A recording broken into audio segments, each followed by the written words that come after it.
This video will teach you how to graph multiple lines. Arrange your data in columns.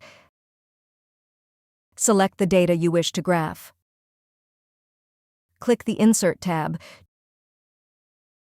Choose the line graph icon from recommended charts. Inserting a line graph will automatically generate a graph of lines representing your data points. Each of your data columns will appear as a separate line on the graph. Enter a new data column into your spreadsheet.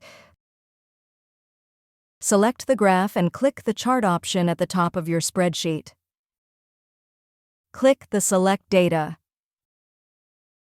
Change the data range to include the new data columns.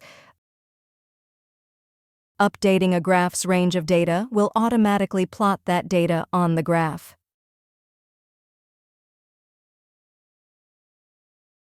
If you found this video helpful, please click the like button and subscribe to our channel for even more helpful tutorials.